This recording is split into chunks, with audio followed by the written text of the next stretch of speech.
की राजनीति, भारत के धार्मिक जगत, भारत की सामाजिक संस्थाएं जिस व्यक्ति के विचारों को बहुत अधिक क्रांतिकारी मानते हैं, जिस व्यक्ति को युवाओं का आदर्श बताते हैं और जिसकी जयंती पर भारत समेत पूरे विश्व में युवाओं के उत्थान, युवाओं के सांस्कृतिक विकास की दुहाई देते हुए विभिन्न प्रकार के आयोजन किए जाते हैं। आज हम उस व्यक्ति पर बात करेंगे, the person who is considered as great but was not. हम बात कर रहे हैं नरेंद्र नाथ दत्त की। जैसे प्रभुपाद के विषय में हमने आपको सचेत किया, सतर्क किया, जैसे हमने आपको अभय चरण डे के प्रभुपाद बनकर इस्कॉन की स्थापना करने के पीछे किन संस्थाओं का हाथ था और उसका क्या परिणाम सनातन धर्म के मूल सैद्धांतिक स्वरूप पर पड़ा, इस पर हमने चर्चा की।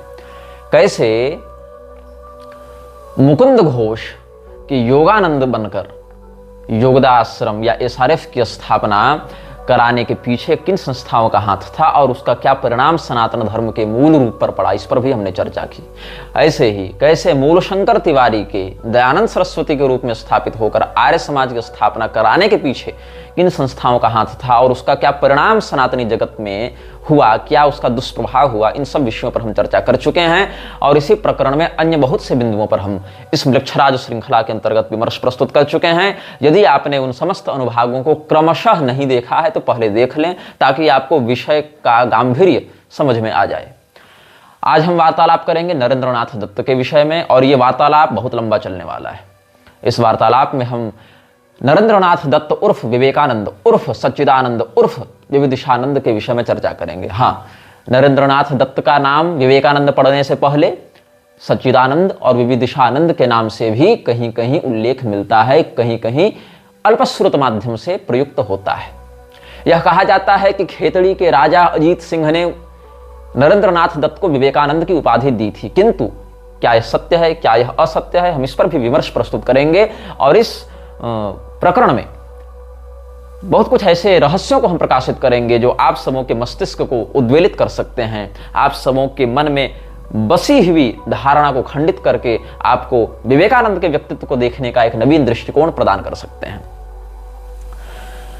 विवेकानंद का सर्वाधिक प्रचार विश्व हिंदू परिषद, राष्ट्रीय स्वयंसेवक संघ या भाजपा के सिंडिकेट से जुड़े हुए लोग करते हैं। यद्यपि बहुत से गैर भाजपाई, गैर संघी नेताओं ने भी विवेकानंद के क्रांतिकारी व्यक्तित्व होने और उसके सम्मानित हिंदू वक्ता होने के ऊपर आक्षेप नहीं किया है, आपत्ति नहीं की है। और विवेकानंद को मांसाहारी बताने के कारण अमोघ लीला प्रभु जैसे इस्कॉनीय को, जो बहुत बढ़ चढ़कर सनातन धर्म के सैद्धांतिक स्वरूप को विकृत करके प्रस्तुत करता है, उसको भी इस्कॉन से 6 महीने के लिए निलंबित कर दिया गया था, केवल इस वक्तव्य को देने के कारण कि विवेकानंद मांसाहारी था तो फिर कैसे संत हो सकता है। इन बातों पर तो रामकृष्ण मिशन की आपत्ति के बाद इस्कॉन ने अमोघ लीला प्रभु को निलंबित कर दिया था। अब यह बात अलग है कि रामकृष्ण मिशन और इस्कॉन ये दोनों फ्रीमेसन्स के ही पैसे से चलने वाली संस्थाएं हैं।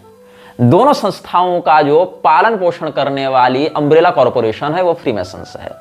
जहां पर इस्कॉन के प्रभुपाद को फोर्ड फैमिली ने बहुत डोनेशन दिया, जहां पर इस्कॉन का प्रभुपाद खुलेआम जीसस की प्रशंसा करता था, स्वयं को जीसस का तुच्छ सेवक बताता था, स्वयं को जीसस का इनसिग्निफिकेंट सर्वेंट बताता था और अपनी हिंदू पहचान से घृणा करता था, स्वयं को हिंदू मानने से मना करता था, अपने अनुयायियों को ट्रू क्रिश्चियन कहता था लेकिन हिंदू नहीं कहता था। इन सब बातों का रेफरेंस हम प्रभुपाद की ऑथेंटिक राइटिंग्स और पुस्तकों से दे चुके हैं। किंतु उसी फ्रीमेसन्स के पैसे से, फोर्ड फैमिली और इस्कॉन का संबंध हम पहले बता चुके हैं, उसी फ्रीमेसन्स के पैसे से बने संस्थान, उसी फ्रीमेसन्स के फंडर्स के या ऑर्गेनाइजर्स के इन्फ्लुएंस से बने रामकृष्ण मिशन में भी ईसा मसीह की पूजा होती है, क्रिसमस मनाया जाता है। भगवान श्री रामचंद्र जी और भगवान श्री कृष्ण को छोड़कर ये ग्लोरीफाई करने में लगे रहते हैं रामकृष्ण परमहंस नामक एक व्यक्तित्व को। रामकृष्ण परमहंस अब इनके लिए कोई साधक नहीं रहे, रामकृष्ण परमहंस अब इनके लिए कोई भक्त नहीं रहे, अब वो इनके लिए भगवान बन चुके हैं। और ऐसे भगवान बन चुके हैं जिसकी छत्र छाया के तले इन्होंने समस्त शास्त्रीय देवी देवताओं को नकार दिया है।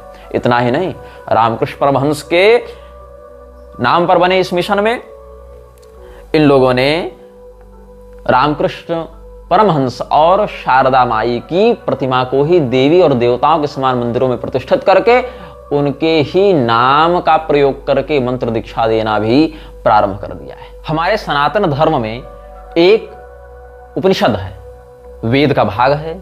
उस वैदिक ग्रंथ में भगवान श्री रामचंद्र जी के द्वारा हनुमान जी को औपनिषदिक ब्रह्म रहस्य बताने का वर्णन है।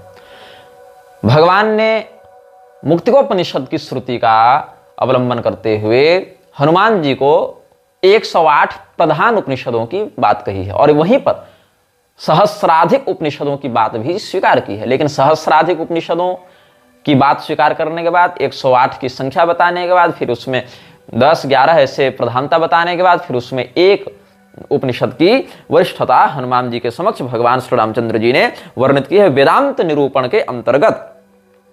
तो मांडुक्योपनिषद, अगर केवल एक उपनिषद व्यक्ति को ग्रहण करना हो तो मोक्षकामी व्यक्ति केवल मांडुक्योपनिषद को ग्रहण करे, और अगर फिर उसके बाद तो 10 उपनिषद, फिर 32 उपनिषद और फिर 108 उपनिषद, और उसके बाद भी अगर सामर्थ्य हो तो अन्य उपनिषदों पर वह चिंतन व्यक्त करे, ऐसा भगवान ने बताया है। उसमें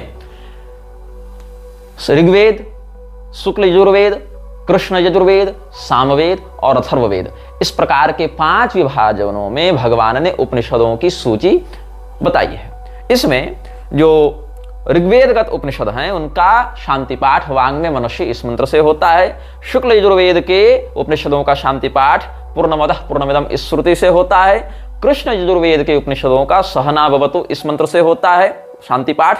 सामवेदीय उपनिषदों का आप्यायन्तु ममांगानि इस मंत्र से होता है, और भद्रं कर्णे भी इस मंत्र से अथर्वण उपनिषदों का, अथर्ववेदीय उपनिषदों का शांति पाठ व्यक्त किया जाता है। तो सहना भवतु सहनौ भुनक्तु का जो वेदार्थ है, वेद तत्व है, श्रुति मंत्र है, उसका प्रयोग कृष्ण यजुर्वेद से संबंधित उपनिषदों के लिए किया जाता है। अब ये बात हम क्यों बता रहे हैं? रामकृष्ण परमहंस और विवेकानंद में इस बात का क्या औचित्य है? तो इस बात का यह औचित्य है कि रामकृष्ण मिशन में एक व्यक्ति हुआ था जिसका नाम था स्वामी हर्षानंद पुरी, और स्वामी हर्षानंद पुरी नाम के व्यक्ति ने एक नकली उपनिषद छाप दिया। रामकृष्ण मिशन का था, नकली उपनिषद छाप दिया और कहा कि यह उपनिषद कृष्ण यजुर्वेद के अंतर्गत है, और कृष्ण यजुर्वेद के अंतर्गत उस उपनिषद का शांति पाठ क्या होना चाहिए? अगर आपने ध्यान से सुना होगा तो सहना भवतु सहनौ भुनक्तु यह होना चाहिए। तो इसने उसी शांति पाठ का आश्रय लेकर एक नकली उपनिषद, लघुकाय उपनिषद की रचना की, और उसको मैं पढ़कर सुनाता हूं, तुम्हारी आंखें खोलता हूं कि कैसे वेदांग, वेदांत, उपनिषद और अद्वैत के नाम पर रामकृष्ण मिशन के लोग ईसा मसीह की पूजा एक और कर रहे हैं, क्रिसमस मना रहे हैं, उसको राग भोग लगा रहे हैं, और दूसरी ओर नकली उपनिषदों से अपने ही संस्थापक गुरुओं को भगवान बताने पर तुले हुए हैं। और दुर्भाग्य का विषय है कि बंगाल जैसे क्षेत्रों में या भारत के दक्षिणी प्रांतों में जहां रामकृष्ण मिशन का कुछ प्रभाव ठीक ठाक है, ऐसे ही स्थानों पर शंकराचार्य परंपरा के लोग रामकृष्ण मिशन के साथ खूब उठते बैठते हैं, मिलते जुलते हैं, और केवल इस भ्रम के कारण कि ये लोग अद्वैत मत के अवलंबन करता है तो हमारे भी हितैषी, हमारे भी सगे संबंधी हो गए। ये विषय।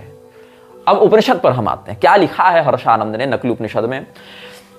सहना भवतु सहनौ भुनक्तु, ये शांति पाठ करने के बाद शांति शांति शांति रति अथ श्री रामकृष्ण परमहंसोपनिषदम व्याख्यास्यामः। अब हम रामकृष्ण परमहंसोपनिषद की व्याख्या करेंगे। क्या? सैषा परोक्षानुभव रूढ़ा साधन प्रधाना च निर्गुणम निराकारम च परम ब्रह्म तदेव भक्तजनानां शीतल भक्ते प्रभावात् सगुण साकारः परमेश्वरो भवति हिममिव जलात् शैत्यात् स एव परमेश्वरो निखिल जगदंतर्यामी च। इतना तो सिद्धांत ठीक है कि वह जो ब्रह्म विद्या है वह अपरोक्षा है, तो अपरोक्षानुभूति शंकराचार्य जी ने भी लिखी है। अनुभव रूढ़ा है, साधन प्रधान है, तो साधन चतुष्टय का महत्व तो शांकर वेदांत में भी स्वीकार किया जाता है। निर्गुणम निराकारम च परम ब्रह्म, वह परम ब्रह्म निर्गुण निराकार है, लेकिन भक्त जनों के लिए उनकी शीतल भक्ति, शैत्य भक्ति के प्रभाव से वह सगुण साकार बन जाता है। जैसे शैत्य गुण का आश्रय लेकर जल बर्फ बन जाता है, लेकिन बदलता उसका मूल तत्व नहीं है, मूल घटक तो जल ही है, लेकिन जैसे जल शैत्य का गुण दिखाते हुए हिम बन जाता है, बर्फ बन जाता है, वैसे ही जो परब्रह्म निर्गुण निर्विकार है, निराकार है, वह भी भक्तजनों की शीतल भक्ति का गुण प्रदर्शित करते हुए सगुण साकार हो जाता है। अब इतना विषय तो ठीक है, स एव परमेश्वरो निखिल जगदंतर्यामी च, वही एक परम ईश्वर ही संपूर्ण जगत का सृष्टा, अधिपति और अंतर्यामी है। इतना सिद्धांत ठीक है। अब कोई व्यक्ति अगर पढ़ेगा तो उसको लगेगा ये तो वास्तविक ब्रह्म ज्ञान बता रहे हैं, इसमें कोई श्रुति विरोध नहीं है, ये बात सत्य है, इसमें कोई कपट या दंभ का विषय नहीं है, और इसीलिए यह संस्था प्रामाणिक है, शास्त्रीय परंपरा के अनुसार बातों को बताती है। लेकिन आगे की बात को आप ध्यान देंगे तब ये क्या कहता है। अब यहीं पर अपना एजेंडा घुसाते हैं ये लोग, जैसे कृष्ण भगवान के नाम पर, चैतन्य महाप्रभु के नाम पर, मध्वाचार्य जी के नाम पर फिर अपना एजेंडा घुसा दिया ना इस्कॉन ने, वैसे ही ये लोगों ने क्या किया है। राम कृष्ण शिव विष्णु गौड़ अल्लित्यादि विविध नाम निर्दिष्टम परम तत्वमपि स एव। हम उस परमेश्वर को राम कहते हैं, कृष्ण कहते हैं, शिव कहते हैं, विष्णु कहते हैं, गौड़ कहते हैं, अल्लाह कहते हैं। अलग अलग नामों से उसी परम तत्व को बताया जाता है। और देवी स्वरूप में स एव लक्ष्मी, दुर्गा, काली, सरस्वती इत्यादि देवी नाम अभिरपि निर्दिश्यते, ये कह दिया। और इस प्रकार से कहते हुए क्या कहा, सर्वधर्म संभाव का सेक्युलरिज्म घुसाया। आगे क्या कहता है, ये गए फर्जी उपनिषदकार, व्यवहार दशायाम यत्र पुरुषोऽज्ञो द्वैतमिव पश्यति तदा काल्याति दिव्यः परस्यैव ब्रह्मणः शक्तय इति मंतव्यम्। दाहिक शक्तिर्यथाग्नेः वस्तुतस्तु तयोरत्यन्तम भेदः एव। परमेश्वर दर्शनमेव मानव जीवनस्य चरमोद्देशः तथैव मुक्तेः साध्यत्वात्। परमेश्वरस्तु द्रष्टुं प्रष्टुं च शक्यः तेन सह लापोऽपि साध्यः।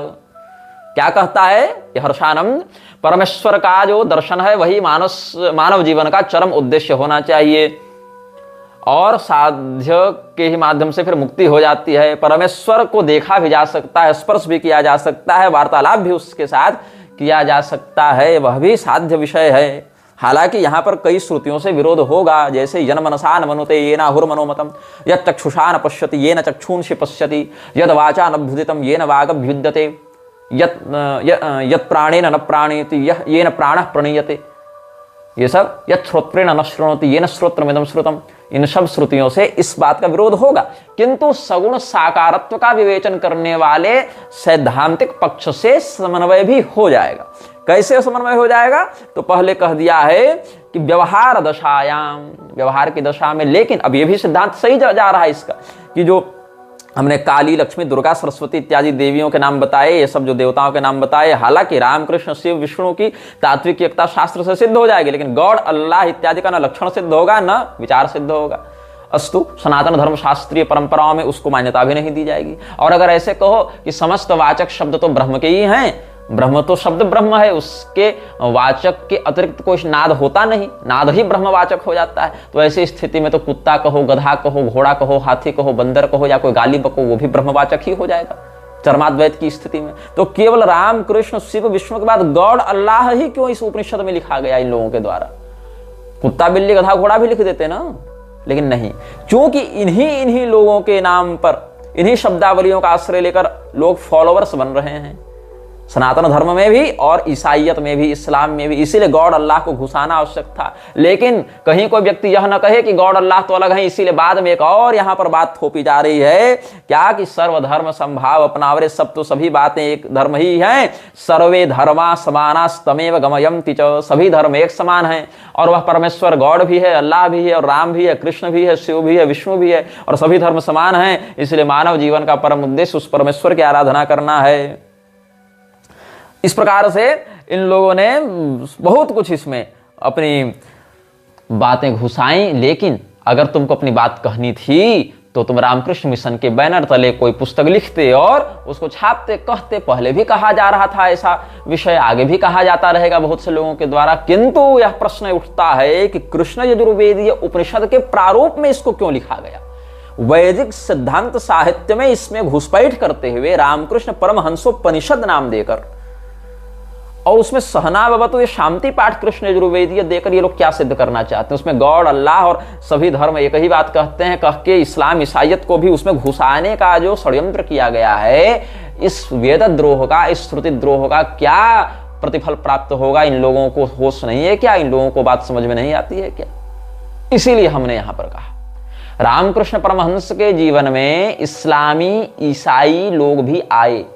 उन लोगों से भी उन्होंने बहुत कुछ बातें पूछी, बताई, जानी, समझी, लेकिन उन्होंने अपना इष्ट नहीं बदला।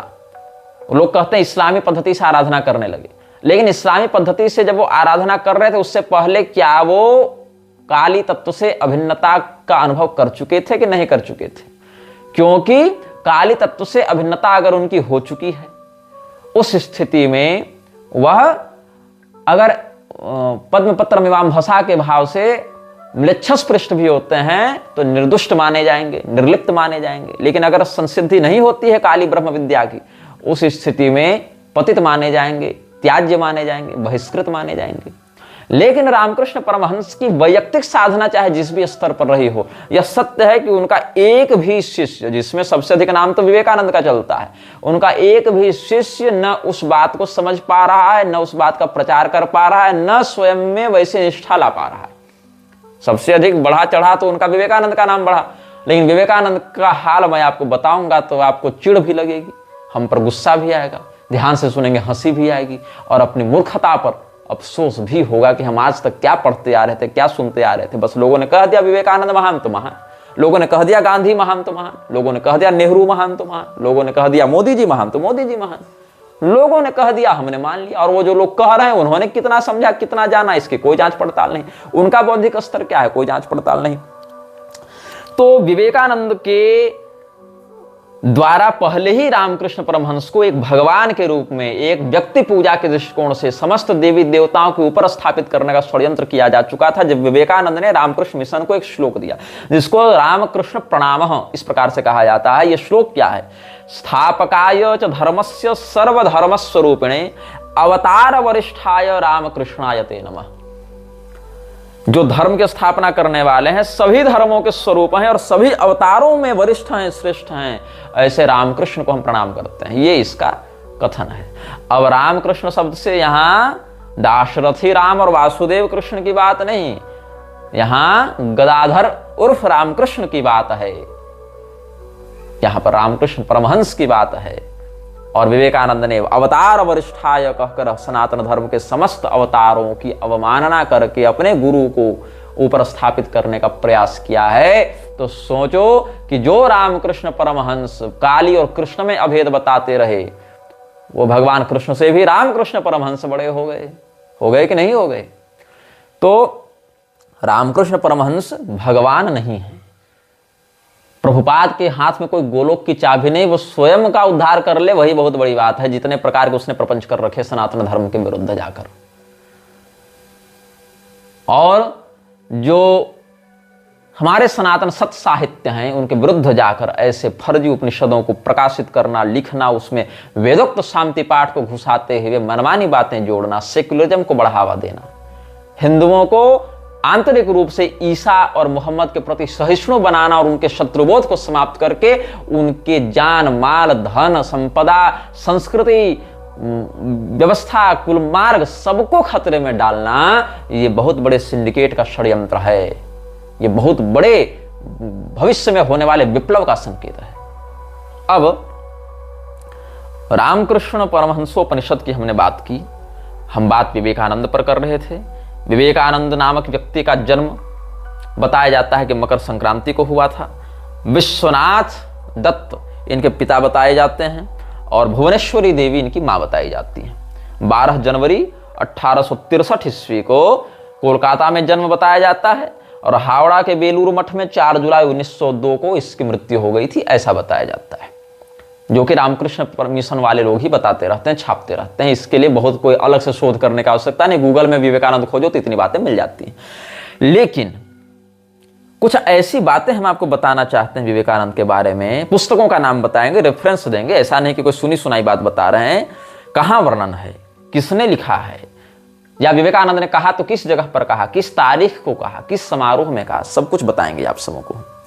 तो विवेकानंद को ग्लोरीफाई किया अंग्रेजों ने या उन राज परिवारों ने, जैसे कि खेतड़ी के या गायकवाड़ के राजवंशों ने ग्लोरीफाई किया, जो पहले से अंग्रेजों के वफादार रह चुके थे, अंग्रेजियत के प्रति श्रद्धा रखते थे। जैसे सयाजी गायकवाड़ इत्यादि ने अंग्रेजों के साथ हाथ मिलाकर बहुत काम किया है और गायकवाड़ ने ही बड़ोदरा में रामकृष्ण मिशन की पुस्तकों को छापने का कार्य भी किया है। और बड़ोदरा का जो गायकवाड़ था उसी के द्वारा नियुक्त चपरासी ने अंबेडकर को पानी देने से मना किया था, और उधर गायकवाड़ क्या कर रहा था, बाहर जाकर देश भर से छुआछूत मिटाने का काम कर रहा था। विधवा विवाह को प्रमोट करने के लिए बाल विवाह का विरोध करने वाला गायकवाड़ था, और यही कारण है कि बाद में विवेकानंद ने भी बाल विवाह का विरोध करना आरंभ कर दिया और अमेरिकन मेम साहबों की प्रशंसा करना प्रारंभ कर दिया। विवेकानंद ने कहा क्या, ये भी बताएंगे।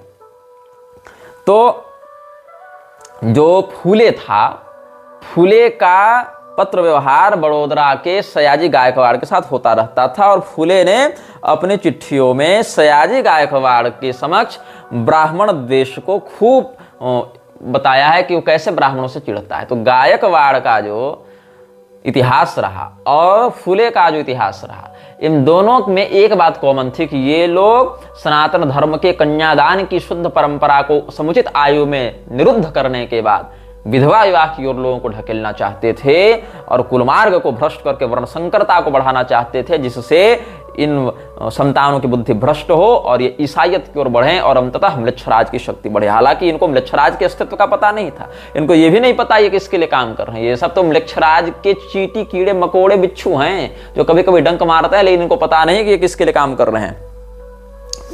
और रामकृष्ण मिशन की पुस्तकों को और आर्य समाज की पुस्तकों को बड़ोदरा के राज परिवार से बहुत फंडिंग मिलती थी, प्रिंटिंग इत्यादि में भी सहयोग किया जाता था। तो विवेकानंद के विषय में हम आपको बता रहे थे। पहले हम कुछ बातें आपको पढ़कर सुनाएंगे, फिर आप सोचेंगे कि ये बातें कौन लिख रहा है, ये बातें क्या कही जा रही हैं, इन बातों का क्या संदर्भ है, इन सब विषयों पर हम चर्चा करेंगे। कुछ बातें विवेकानंद ने स्वयं लिखी हैं, कुछ बातें सिस्टर निवेदिता की पुस्तकों से प्राप्त होती हैं, कुछ बातें अभी जो विवेकानंद की जीवनी छप जा रही है रामकृष्ण मिशन से, या फिर विवेकानंद का जो वांग्मय छपता है, हिंदी में भी वह पुस्तक प्रकाशित होती है, कंप्लीट वर्क्स ऑफ विवेकानंद या विवेकानंद वांग्मय के नाम से पुस्तकें छप रही हैं, जो हिंदी में भी उपलब्ध हैं, बंगाली में भी उपलब्ध हैं और अंग्रेजी में भी उपलब्ध हैं। बहुत सी भाषाओं में उसका अनुवाद भी किया गया है, और मुझे बंगाली तो नहीं आती, लेकिन हिंदी आती है, अंग्रेजी आती है, संस्कृत का अभ्यास है। तो विवेकानंद के वो पत्र या वो साहित्य जो बंगाली में छपे हुए हैं, उनको समझने के लिए हमने गूगल ट्रांसलेट का आश्रय लिया और उसको हमने सही ट्रांसलेट किया, उसका भाव हम सही समझ रहे हैं, इसको जानने के लिए हमने बांग्लादेश में रहने वाले हमारे एक ब्राह्मण मित्र से संपर्क किया, जो हमारे पूर्व परिचित हैं और अच्छे शास्त्रज्ञ हैं, बहुत प्रौढ़ अध्ययन है उनका, और समयानुसार शास्त्रीय विषयों में हम लोग बहुत लंबी लंबी चर्चा करते हैं। तो उन बांग्लादेशी ब्राह्मण बंधु से, जिनका नाम हम उनकी सुरक्षा के कारण या उनका पता उनकी सुरक्षा के कारण सार्वजनिक नहीं करेंगे, उनके पास विवेकानंद से संबंधित और भी बहुत से प्रमाण हैं। उन्होंने उस चर्चा में बहुत कुछ बातें हमें बताई, बहुत कुछ बातें तो हम जानते ही थे। तो आपसी चर्चा विमर्श करके बंगाली पत्रों को, पुस्तकों को उनके द्वारा सत्यापित करके कि हाँ, हम जो समझ रहे हैं बंगाली में जो लिखा है उसका वही अर्थ है, वही संदर्भ है, इसको समझने के बाद फिर विवेकानंद की उन कही बातों को सनातन धर्म के ग्रंथों से क्रॉस वेरीफाई करने के बाद हम जिन प्रस्तुत बातों को व्यक्त करने जा रहे हैं उनमें बिल्कुल प्रामाण्य बल है, उनमें कोई भी छेड़छाड़ नहीं की गई है, वो बिल्कुल वास्तविक हैं। तो एक पुस्तक है complete works of Swami Vivekananda volume 8, उसमें आपको एक चिट्ठी मिलेगी जो शशि के लिए लिखी गई थी, बेलूर मठ से, हावड़ा से उसको पोस्ट किया गया था 25 फरवरी 1898 ईस्वी को। रामकृष्णानंद टू स्वामी रामकृष्णानंद, इधर माय डियर शशि के नाम से उसको कहा गया है। Our congratulations for the successful carrying out of the Mahotsava, big celebration of Sri Ramakrishna's birthday in Madras. Hope you had a food gathering and plenty of spiritual food. A good gathering, यहाँ cut गया है थोड़ा सा, ये G B जैसा दिख रहा था, एफ जैसा। Hope you had a good gathering and plenty of spiritual food. We are all so glad that you have girded yourself to teach more of spirituality to the Madras people than those finger twisting and cling fat cryptic mantras or sound formula. You are so fond of really your lecture on Sri Ji, मतलब Shri Ramakrishna was splendid. I could only catch a report in the Madras mail in Khandwa and the Math people have not had any. Why don't you send us over a copy? तो इसने अपने एक सहकर्मी को विवेकानंद ने एक चिट्ठी लिखी थी। कहाँ से लिखी? बेलूर मठ से लिखी। कब लिखी? 25 फरवरी 1898 को लिखी। इस चिट्ठी का वर्णन कहाँ है? कंप्लीट वर्क्स ऑफ विवेकानंद के वॉल्यूम 8 में वर्णन है। तो ये क्या कह रहा है विवेकानंद, मद्रास में जो रामकृष्ण परमहंस की इन लोगों ने जन्म गाथा मनाई, जयंती मनाई, वहां पर उसने बड़ी तारीफ की, विवेकानंद अच्छा काम किया, और मजाक उड़ाते हुए कहता है कि उम्मीद करता हूं कि तुम लोगों ने स्पिरिचुअलिटी का ज्ञान दिया होगा मद्रास पीपल को, और ये सब जो क्लिंग फट ये सब बनाते रहते हैं ना, मतलब मुद्राएं बनाते हैं सनातन धर्म में, और जो अलग अलग न्यास करते हैं जिसमें अस्त्राय फट ये सब का प्रयोग करते हैं और अलग अलग मुद्राओं का प्रयोग करते हैं, उनका मजाक उड़ाते हुए इसने कहा है कि वो सब क्लिंग फट और ये सब करने से अच्छा है और मुद्राएं बनाने से अच्छा है कि तुम कुछ स्पिरिचुअलिटी उनको सिखाओ। जबकि उन मुद्राओं का क्या शास्त्रीय रहस्य है, भगवती काली के ही कुल में, काली कुल में ही उन मुद्राओं और न्यास का क्या संबंध है, ये विवेकानंद को न तब पता था न मरते दम तक पता चला। लेकिन मजाक इसको पहले उड़ा देना है। इंटेलेक्चुअल है ना, क्या करेगा, इंटेलेक्चुअल लोगों के साथ बड़ी समस्या होती है। ये हमने आपको पढ़कर सुनाया, आप इसको वेरीफाई भी कर सकते हैं, ये हम सही बता रहे हैं आपको कि गलत बता रहे हैं। अब एक और पुस्तक है कंप्लीट वर्क्स ऑफ विवेकानंद में, वॉल्यूम 4। इसमें एक पैरा आप ध्यान देंगे, even if the kings be of his god like nature as that of Yudhishthira, Ramachandra, Dharma, Ashoka and और अकबर, अंडर हुज बिगिन होना चाहिए, rule the under whose benign rule, the people enjoyed safety and prosperity and were looked after with paternal care by their rulers. ये इसका दावा है इस पुस्तक में। तो इसका क्या कहना है विवेकानंद का कि उदार सौम्य जो शासन है, बेनिन रूल, उदार जो इनका शासन है, किनका, तो ऐसे राजा जो ईश्वरीय उदारता का प्रदर्शन करते थे, मतलब जिनके राज्य काल में प्रजा को लगा कि ये राज्य मनुष्य का नहीं, ये राज्य ईश्वर का राज्य है। तो ऐसे दिव्य राज्य में आपको क्या स्मरण आता है, जब मनुष्य को लगा कि मेरा राजा कोई मनुष्य नहीं, ये सीधे भगवान है, भगवान ही यहां राज्य कर रहे हैं, तो आपके मन में राम राज्य का नाम आता है, युधिष्ठिर जी का भी नाम आता है, हरिश्चंद्र जी का नाम आता है। तो यहां पर क्या कहा विवेकानंद ने कि युधिष्ठिर, रामचंद्र, अशोक और अकबर जैसे शासक जो ईश्वरीय स्वभाव से युक्त थे और जिनके उदार राज्य में लोगों को सुरक्षा का अनुभव हुआ, समृद्धि का अनुभव हुआ, और ये लोग ऐसा अनुभव किया कि इनके राजा नहीं, इनके पिता हैं और पिता के समान भरण पोषण कर रहे हैं। तो देखो, राम जी के राज्य की तुलना विवेकानंद ने अकबर के राज्य से की है, धर्मराज युधिष्ठिर के राज्य की तुलना धर्म विध्वंसक अकबर के राज्य से की है विवेकानंद ने। तो सोच लो कि अकबर के अत्याचारों के प्रति इसकी क्या सहिष्णुता रही होगी, और अकबर के अत्याचारों को हिंदू अगर जान जाए, समझ जाए, तो क्या उसका भाव बनेगा अपने शत्रुओं के प्रति, यह भी तुम समझ सकते हो। और विवेकानंद को आदर्श मानने से तुमको यह मानना पड़ेगा कि अकबर एक दिव्य शासक था जिसने अपने लोगों को पिता के समान भरण पोषण किया। अब भविष्य पुराण की बात आते हैं, जहां अकबर के विषय में कुछ सकारात्मक बातें मिलती हैं। कुछ लोग उनको वास्तविक बताकर कहते हैं कि हिंदू तो मुगलों के गुलाम रहे, कुछ लोग उनको प्रक्षिप्त बताकर कहते हैं ये सब बातें नकली हैं। लेकिन क्या है, अकबर म्लेच्छ था, अत्याचारी था, इसमें कोई संशय नहीं। लेकिन इसमें भी कोई संशय नहीं कि उसने अपना जीवन बहुत रौब के साथ और बहुत वैभव के साथ बिताया। हाँ, महाराणा प्रताप इत्यादि से भिड़ने के समय उसको अपेक्षित सफलता नहीं मिली, हारना पड़ा, तिरस्कृत होना पड़ा, किंतु ओवरऑल उसका जीवन देखें तो वैभवशाली रहा, प्रभावशाली रहा अकबर। और पिछले जन्म के किए सत्कर्म के कारण उसको यह सुख प्राप्त हुआ, यह वैभव प्राप्त हुआ। भौतिक सुख तो मिल ही रहा है ना भाई, गद्दी पर तो बैठा है ना, महल में तो रह रहा है ना, लाखों लोग उसके सामने राजा राजा साहब बादशाह कह तो रहे हैं ना। तो ये वैभव, ये सुख उसको पूर्वकृत पुण्य के माध्यम से हुआ, यह समझना चाहिए। और म्लेच्छत्व के कारण कलिवृद्धि में उसका नियोग किया गया, उसका प्रयोजन सिद्ध हुआ। लेकिन रामचंद्र जी के राज्य की तुलना अकबर के राज्य से करके रामचंद्र जी के समान ईश्वरीय और पितातुल्य उदार शासक अकबर को बताने से यह सिद्ध होता है कि विवेकानंद की मानसिकता कैसी थी। अब हम आपको बताते हैं कि विवेकानंद क्या मानता था अकबर के बारे में। इसका यह मानना था कि अकबर प्रैक्टिकली हिंदू था और उसने इस्लामियों को, मुसलमानों को शिक्षित किया, यह बताया, सहिष्णु बनाया, सूफी मान्यता को बढ़ावा दिया, मतलब सहिष्णु बनाया। और सूफी लोग क्या करते हैं, इतने सदाचारी होते हैं, गोमांस इत्यादि नहीं खाते कि उनको हिंदुओं से अलग समझना मुश्किल हो जाता है। ये complete works of Swami Vivekananda के वॉल्यूम 5 से, इंटरव्यूज इंडिया एंड इंग्लैंड, वहां से बता रहा हूं।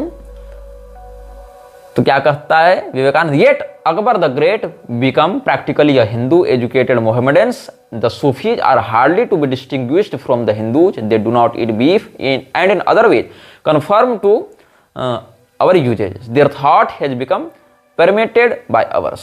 ये विचारधारा किसकी है, विवेकानंद की है। अब हम आगे बढ़ते हैं complete works of Swami Vivekananda के वॉल्यूम 5 में ही, in the East and the West customs Eastern and Western, उस सेक्शन में आते हैं। इस पुस्तक में क्या वर्णन है? According to the Hindu shastras the 3 Hindu castes Brahmin, Kshatriya and Vaishya and the several nations outside India to wit Chin, Hun, दरद, पहलव, यवन and Khas are all Arya's. अब यहीं पर बात फंसती है। पहले हमने बयान दिया था बहुत से वक्तव्यों में कि विवेकानंद यह मानता था कि आर्य बाहर से आए थे। लोगों ने मेरा विरोध किया, दिखाया देखो विवेकानंद तो कह रहे हैं आर्य यहीं के हैं। उन्होंने तो आर्य माइग्रेशन थ्योरी का विरोध किया, आर्यन माइग्रेशन थ्योरी का विरोध किया। मैं उनको वह बताना चाहता हूं कि विवेकानंद ने जो बातें कही हैं कि आर्य बाहर से नहीं आए हैं, उसमें यह बात समझ लो कि ये हूण, खस, यवन इत्यादि सेवरल नेशंस आउटसाइड इंडिया को भी आर्य में गिन रहा है। मतलब ये मान रहा है कि उधर के जो म्लेच्छ हैं वो सब भी आर्य हैं। हालांकि इन सभी म्लेच्छ जातियों का प्रादुर्भाव क्षत्रिय के रूप में हुआ था और ब्राह्मणों के मार्गदर्शन के अभाव में ये म्लेच्छत्व को प्राप्त हो गए थे, ऐसा भी स्मृति वाक्य, पुराण वाक्य प्राप्त होता है। किंतु यह कहना कि ये सब भी आर्य हैं, ऑल आर ऑल आर्यज, और उनकी तुलना ब्राह्मण, क्षत्रिय, वैश्य से करना, ये समझ लो कि ब्राह्मण, क्षत्रिय, वैश्य को इसने म्लेच्छों के तुल्य बता दिया और म्लेच्छों को आर्य बता दिया। अब बताओ इसकी आर्यन माइग्रेशन थ्योरी कैसे काम कर रही है। लेकिन ध्यातव्य बात यह है, यहां शूद्रों को नहीं गिना, इसने शूद्रों को आर्य नहीं माना, क्योंकि अगर शूद्रों को आर्य मान लेंगे तो फिर ब्राह्मणों से शूद्रों का संघर्ष कैसे दिखाएंगे, ब्राह्मणों को गाली कैसे देंगे। इसीलिए विवेकानंद ने शूद्रों को आर्य में नहीं गिना, क्योंकि ये व्यक्ति स्वयं को भी शूद्र के रूप में ही प्रस्तुत करता था कई स्थानों पर। विवेकानंद ने कहां किया, कब किया, इसका भी प्रमाण हम आगे देंगे। ध्यान से सुनना, मैं जो सत्य बोलता हूं उसको पचाना तुम्हारे अभ्यास में नहीं है। Your digestion can't digest the truth I speak, इसीलिए हाजमा तगड़ा बनाओ। विवेकानंद का नहीं था ना तगड़ा हाजमा, तुम्हारा होना चाहिए, तब पचा पाओगे इन बातों को। तो ब्राह्मण, क्षत्रिय, वैश्य को इसने आर्य बताया, भारत का निवासी बताया, किंतु भारत के बाहर के देशों के म्लेच्छों को भी आर्य बताया और इसमें शूद्रों को नहीं गिना। इस एक पैरा के पीछे क्या षड्यंत्र था, इसको विवेकानंद के जीवन से हम आगे समझने का प्रयास करेंगे। This Chin of our shastras is not the modern Chinaman. Besides, in those days, the Chinamen did not call themselves Chin at all. There was a distinct, powerful nation called Chin, living in the northeastern parts of Kashmir, and the Darats lived where are now seen the hill tribes between India and Afghanistan. ये सभी बातें आगे हैं, ये सब बातें हम आपको पहले बता चुके हैं। लेकिन यहाँ पर इसने कहा कि हमारे शास्त्रों में जो चीन शब्द का वर्णन है वो आधुनिक चीन के लिए नहीं है। ऐसे भी आधुनिक चीन जो है वो बहुत ज्यादा कब्जाई हुई भूमियों पर है, वास्तविक चीन का लैंड बहुत कम है। और हमारे शास्त्रों में चीनाचार तंत्र भी है, तारा मार्गी उपासक उससे आराधना करते हैं, और महाचीन देश का भी वर्णन है। तो ये सब खैर भूगोलीय बातें हो गई। लेकिन यहाँ पर विषय क्या है कि इन सभी लोगों को इसने आर्य बताया है और उसमें शूद्रों को नहीं गिना। इस बात को आप बारंबार याद रखेंगे, आगे भी याद रखेंगे। इसके बाद वॉल्यूम 3 जो है lectures from Colombo to Almora, जो छपा है complete works of Swami Vivekananda में, उसमें क्या कहता है, there was a time in this very India when without eating beef no Brahmin could remain a Brahmin. You read in the Vedas how when a sannyasi, a king or a great man came into a house, the best bullock was killed. How in time it was found that as we were an agricultural race, killing the best bulls meant annihilation of the race. Therefore the practice was stopped and a voice was raised against the killing of cows. Sometimes we find existing then what we now consider the most horrible customs. इसका दावा है प्राचीन भारत में कोई ब्राह्मण गौमांस खाए बिना ब्राह्मण नहीं रह सकता। यहां बीफ शब्द का प्रयोग किया। अब तुम कह सकते हो कि बीफ शब्द तो भैंसे के मांस के लिए भी प्रयोग होता है, किंतु यहां पर काउज, किलिंग ऑफ काउज, यहां एक भी जगह बफेलो का प्रयोग नहीं हुआ, बुलॉक्स एंड काउज का प्रयोग किया गया, जो गाय बैल का पर्यायवाची शब्द है अंग्रेजी में। इसलिए बीफ शब्द का अर्थ भैंसे का मांस नहीं है, बीफ शब्द का अर्थ सीधा सीधा गौमांस ही है। तो इसका दावा है विवेकानंद का कि वेदों के अनुसार ब्राह्मण तब तक ब्राह्मण नहीं रह सकता था जब तक वह गोमांस का भक्षण न करे। यह विवेकानंद ने दावा किया है। जो लोग विवेकानंद का अपमान करने का आरोप मुझ पर लगाएंगे वो जान लो कि विवेकानंद के पास सम्मान जैसा कुछ बचा ही नहीं है इस बयान को जारी करने के बाद। हालांकि विवेकानंद ने यह कहा कि उत्तर और दक्षिण के हिंदुओं में एक ही समानता है कि वो, या पूर्व पश्चिम के हिंदुओं में एक ही समानता है कि गोमांस नहीं खाना चाहिए, इस पर वो आज एक मत है। किंतु यह भी पूर्ण सत्य नहीं है, क्योंकि केरल की और पूर्वोत्तर के, बंगाल के बहुत से हिंदू म्लेच्छत्व के प्रभाव में आकर गोमांस भी खा रहे हैं, बेच रहे हैं। यह सत्य है, पचाने का सामर्थ्य नहीं हो तुम्हारा, तो तुम अपना हाजमा ठीक करो, तुम्हारे डाइजेशन के कमजोर होने से सत्य नहीं बदलेगा। बहुत कम शास्त्रनिष्ठ हिंदू अब ऐसे बचे हैं जो गोमांस खाने को पूर्णतया बहिष्कृत मानते हैं। नहीं तो भारत में हिंदुओं की वह दुर्गति है कि जो खुलेआम कहती है कि मैं बीफ खाती हूं, ऐसी कंगना रनौत को रामभद्राचार्य गले लगाता है मंच से, हिंदू शेरनी मानता है उसको हिंदू। वह रणबीर कपूर जो उसका बाप और जो स्वयं भी गोमांस खाता है, जिसका खुलेआम समर्थन करता है, उसको महाकाल मंदिर में उज्जैन में प्रशासन घुसाती है और जो लोग विरोध करते हैं उनको लाठी मारकर भगाती है। पुलिस प्रशासन का यह अत्याचारी रवैया उज्जैन में हुआ था, देख लेना। यह हिंदुओं की दुर्गति है, कथित हिंदूवादी सरकार में कथित हिंदू धर्म गुरुओं के द्वारा करवाई जा रही है दुर्गति, और गोमांस खाने वालों का समर्थन किया जा रहा है। ठीक है, डाइजेशन सुधारो अपना हिंदुओं। और ये क्या कहता है विवेकानंद कि जब कोई सन्यासी, कोई राजा या कोई महान अतिथि किसी के घर में आता था तो उसके सम्मान में गाय काटी जाती थी, ऐसा वेद का मत है। और बाद में पता चला इन लोगों को कि हम लोग तो कृषि प्रधान लोग हैं, इसीलिए गाय बैल को नहीं मारना चाहिए, गाय बैल को मारने से हमारी नस्लें बिगड़ेंगी, हमारा काम बिगड़ेगा, इसीलिए फिर बाद में उसको प्रतिबंधित कर दिया गया। तो आज जो प्रतिबंधित बातें हैं, पहले के जमाने में जाएंगे तो पता चलेगा वो तो कस्टम था, मैंडेटरी कस्टम्स था, लेकिन हॉरिफिक था, हॉरिबल था, ये इसने दावा किया है। अब वेदों में जहां ये सब प्रकरण आए हैं, ऐसा भ्रम जिन श्रुतियों के कारण लोगों को होता है, उन श्रुतियों का जो साध्वर्थ है, जो समुचितार्थ है, उसके विषय में एक बहुत अच्छी पुस्तक आप सबों को पढ़नी चाहिए, गावो विश्वस्य मातरः। इस पुस्तक को पंडित गंगाधर पाठक मैथिल ने लिखा है। हालांकि बहुत से प्रकरणों में गंगाधर पाठक मैथिल जी से हमारा बहुत विवाद हुआ है, जिसमें कई बार उन्होंने मेरे प्रति बहुत अनर्गल शब्दावली का भी प्रयोग किया है चिढ़कर। किंतु जहां तक गौ माता की बात है, उन्होंने गावो विश्वस्य मातरः नाम की एक बहुत अच्छी पुस्तक लिखी है, जो प्रत्येक हिंदू को पढ़नी चाहिए, समझनी चाहिए। किंतु उस ग्रंथ की भाषा शैली इतनी प्रौढ़ है कि लोग पढ़ेंगे नहीं, पढ़कर समझेंगे नहीं। इसीलिए हमने एक निर्णय लिया है कि निकटतम भविष्य में समय निकालकर उस ग्रंथ को समराइज करते हुए, गावो विश्वस्य मातरः का सार समझाते हुए हम एक वीडियो भी निर्गत करें, ताकि लोग समझें कि उनका क्या तात्पर्य है, क्या महत्व है, क्या अभिप्राय है। तो व्याकरण, न्याय, मीमांसा और कल्प ग्रंथों का प्रयोग करते हुए मैथिल पंडित जी ने बहुत अच्छा निबंध ग्रंथ लिखा है, जिस पर हम बाद में चर्चा करेंगे। लेकिन वो इस चैनल पर वीडियो नहीं डलेगा, मृच्छराज श्रृंखला में वो वीडियो नहीं आएगा, वो हमारे मुख्य चैनल पर आएगा और वहां पर फिर हम उस विषय को समझाएंगे। तो आप लोग स्वामी निग्रहाचार्य वाला जो मुख्य चैनल है, वहां पर आप लोग उससे जुड़ सकते हैं। जब वो वीडियो आएगा तो आशा है अगले महीने आ जाएगा। थोड़ा समयाभाव मेरे पास अधिक है, इसलिए अभी नहीं ला रहा है वो वीडियो। अब विवेकानंद के कुछ और विषयों पर हम चिंतन करते हैं। All glory to God, Baranagore, Calcutta, 7 अगस्त 1889 ईस्वी को यह चिट्ठी लिखी गई है विवेकानंद के द्वारा, काशी के ब्राह्मणों के लिए लिखी गई है।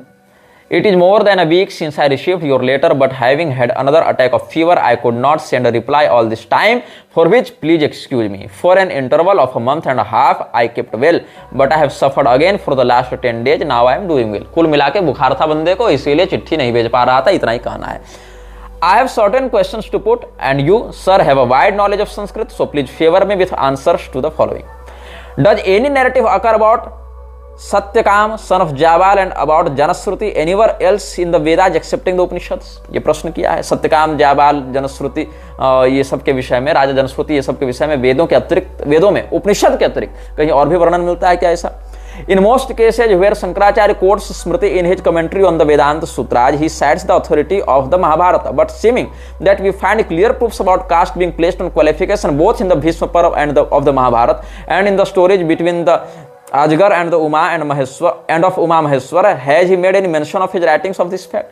तो भीष्म पर्व के उमा महेश्वर संवाद में, आजगर प्रकरण में जन्मना की अपेक्षा कर्मणा वर्ण व्यवस्था को महत्व दिया गया, ऐसा विवेकानंद का दावा है। हालांकि यहां पर मतंग प्रकरण का इसने वर्णन नहीं किया।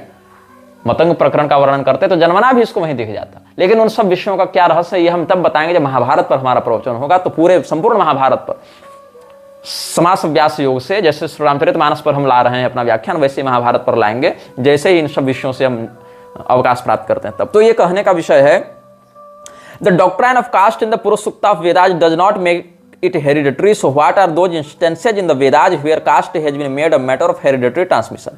The Acharya could not adduce any proof from the Vedas to the effect that the Shudra should not study the Vedas. He only quotes, the Shudra is not conceived of as a perform of yajna और वैदिक sacrifice, Taittiriya संहिता से बताएं।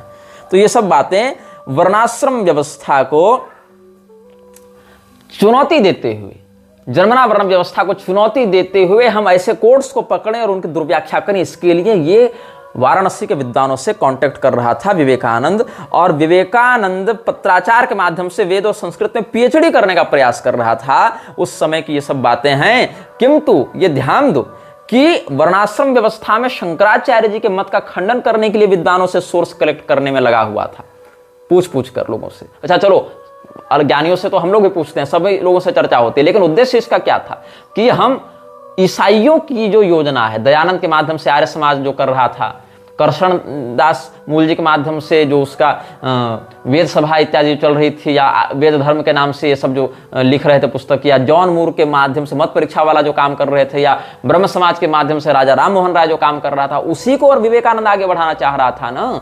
Theosophical society इत्यादि की विचारधारा को ही आगे बढ़ाना चाह रहा था ना। इसीलिए इसको जन्मना वर्ण व्यवस्था का खंडन करना ही अभिष्ट था, शास्त्रीयता का खंडन करना ही अभिष्ट था। इसीलिए विवेकानंद ने ऐसा कहा, और इसको इसी चिट्ठी के अंतिम पैरा में स्पष्ट किया जा सकता है, जब ये कहता है, I am mailing you sir a book named Imitation of Christ written by a Christian sannyasi, it is a wonderful book.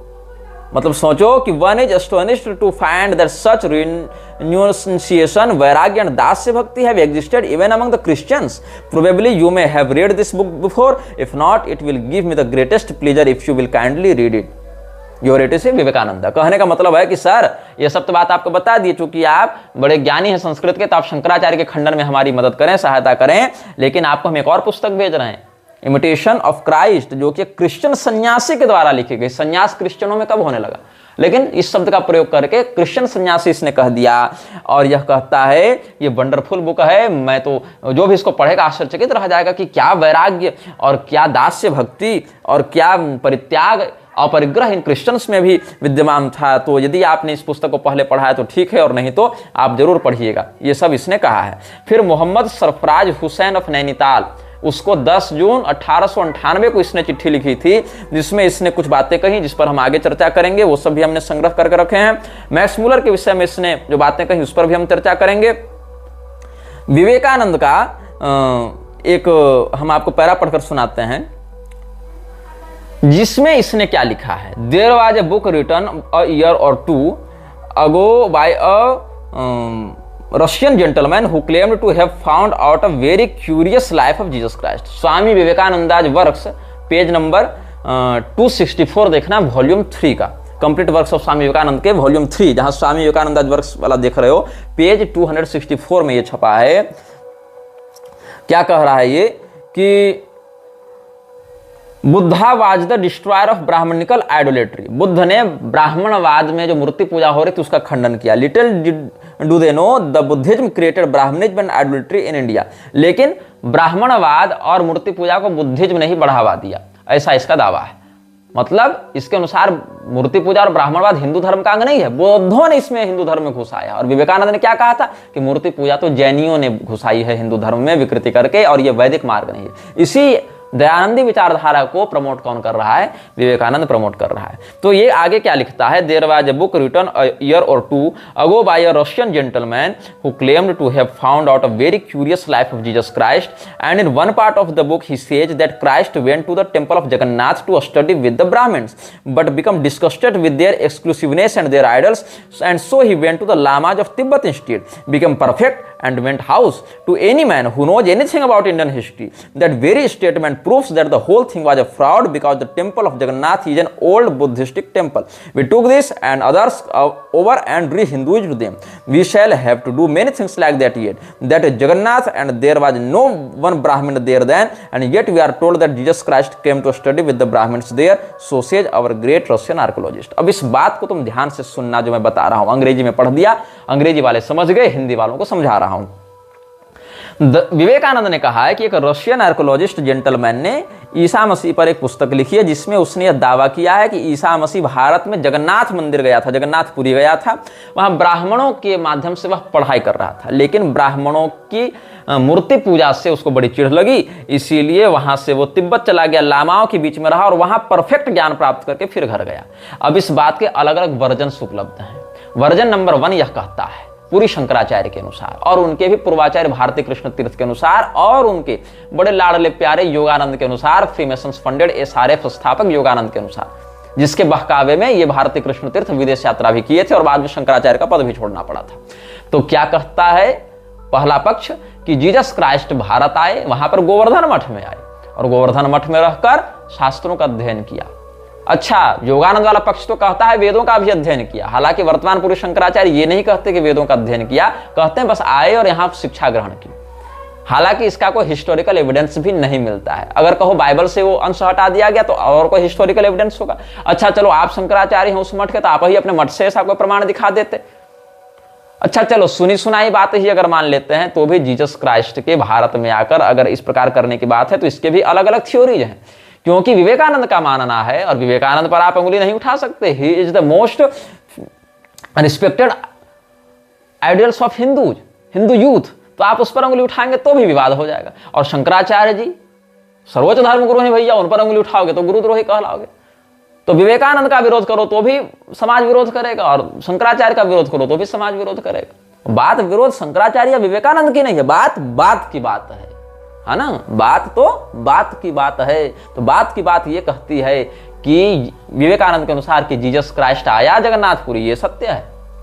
लेकिन वहां कोई ब्राह्मण नहीं थे, क्योंकि जगन्नाथपुरी में जीसस क्राइस्ट के समय तो बौद्धों का कब्जा था। वो तो बौद्ध इंस्टीट्यूशन है, मतलब हिंदुओं ने जगन्नाथ मंदिर का स्थापना नहीं की, जगन्नाथपुरी तो बौद्धों का केंद्र था, ये विवेकानंद ने दावा किया है। और बौद्धों ने मूर्ति पूजा को इंट्रोड्यूस किया है, ये विवेकानंद का दावा है। और बाद में हिंदुओं ने बौद्धों को भगाकर कब्जा कर लिया, किस पर? जगन्नाथ मंदिर पर, और उसको हिंदुत्व के आवरण में रंग दिया। ये विवेकानंद का दावा है। और इसने कहा कि जो रशियन आर्कोलॉजिस्ट ने बात कही वो गलत बात कही, यहां पर कोई ब्राह्मण रहता ही नहीं था। यह दावा किसने किया? विवेकानंद ने यह दावा किया।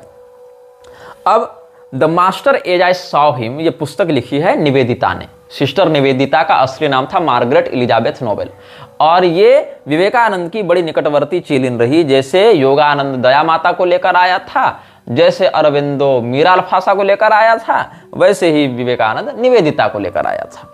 तो the master as I saw him, इस पुस्तक में जो एपिक ऑफ इंडिया ये सेक्शन है, प्राचीन एडिशन में पेज 47 देखना, 46-47 देखना। क्या इसमें बात कही गई है? Again he would explain how the widows of the Mughal house never remarried but lived like Hindu women, absorbed in worship और in study through the lonely years. क्या कहता है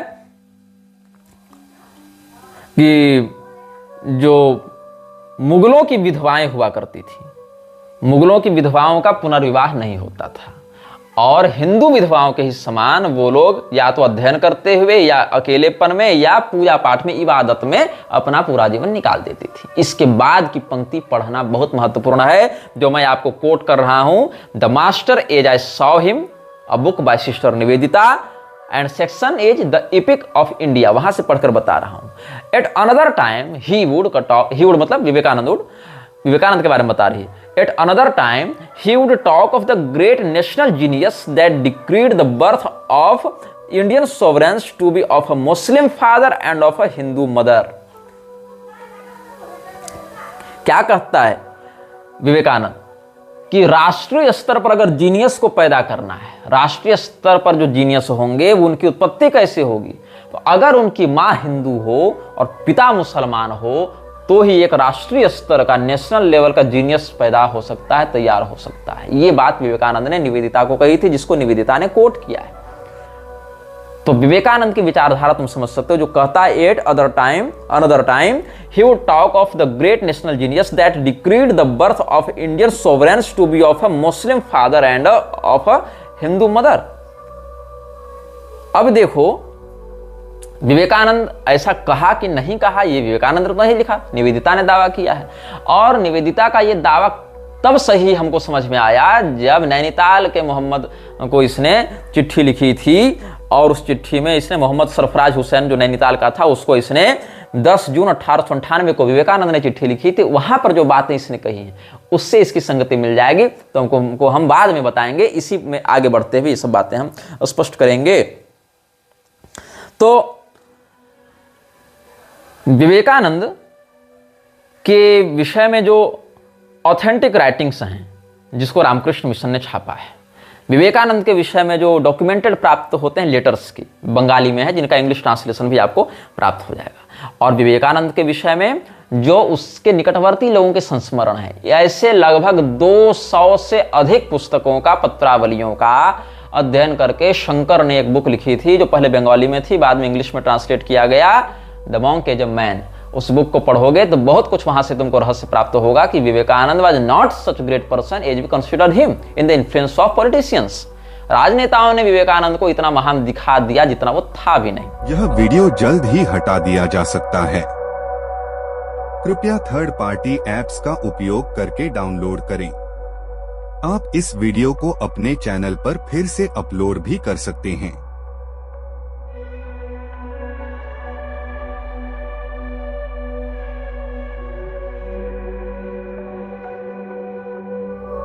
This video may get deleted soon. Please download using third-party apps. You may also re-upload this video on your channels. Thank you.